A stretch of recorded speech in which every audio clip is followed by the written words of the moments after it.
Et là, à un moment donné, il me dit, viens, on fait la chenille. Et je fais quoi? On fait la chenille.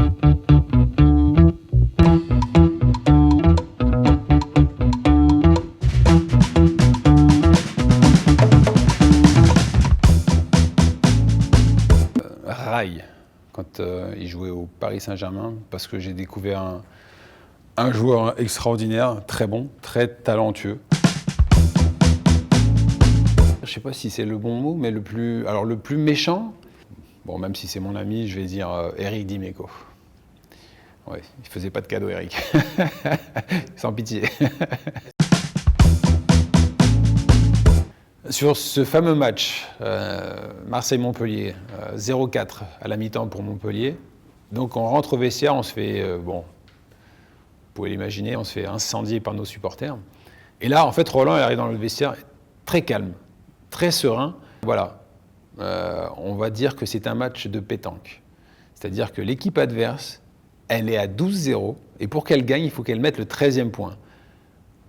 Et là, on s'est dit, mais il part dans quel délire? Alors, en fait, il a senti sur cette première mi-temps qu'en fait, il n'y avait rien à faire, on ne pouvait pas rivaliser. En fait, il a été très calme, mais en même temps très positif, et c'est pour ça qu'on a réussi à gagner 5-4.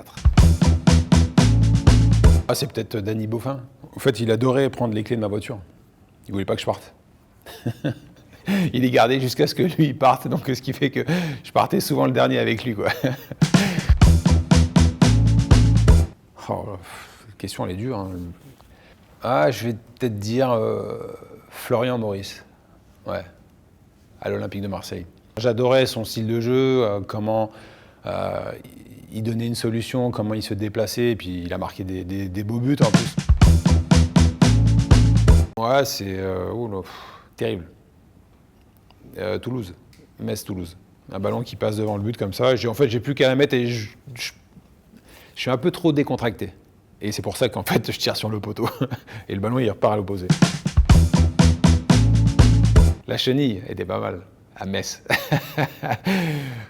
C'est Rigobert Song qui y avait pensé. Donc, en éveil de ce match, Metz-Auxerre. Et en fait, il vient dans mon appartement et me dit, oui, demain, faut qu'on travaille un truc, faut qu'on fasse une célébration. Je sens qu'on va gagner. Et donc là, on commence à discuter, et là, à un moment donné, il me dit, viens, on fait la chenille. Et je fais quoi? On fait la chenille. Et donc là, il se met à quatre pattes, il me dit, ouais, mets tes mains sur mes chevilles. On gagne le match, on est en pleine euphorie, et puis donc, voilà, Rigo qui se met à quatre pattes, et comme ça a été créée la chenille, dans mon appartement, avec Rigobert Song. Mais bon, on était chez nous. Quand on est chez nous, on fait ce qu'on veut. Peut-être celui que j'ai marqué contre Monaco, c'est Fabien Barthez dans les buts. C'est un ballon qui revient aux 18 mètres, un peu en l'air. Et moi, sans contrôle, je la prends comme ça, un peu enroulé. Le ballon passe au-dessus de Fabien et ça fait but. À Auxerre, à la Baie des Champs. Oh. Je ne sais pas pourquoi, mais tu savais que tu allais souffrir. Avec le bon vieux 4-3-3 à l'époque, sorti de notre ami Giroud. Des joueurs comme Diomède sur les côtés, Cocard de l'autre. Ouais, ça allait très vite et c'était très précis. Ah, c'est mon premier but avec le FC Metz en première division. Stade Vélodrome, Olympique de Marseille 0, FC Metz 3. Ouais, c'est un moment unique quand tu es jeune en plus et d'avoir pu inscrire mon premier but sur cette pelouse-là, ouais.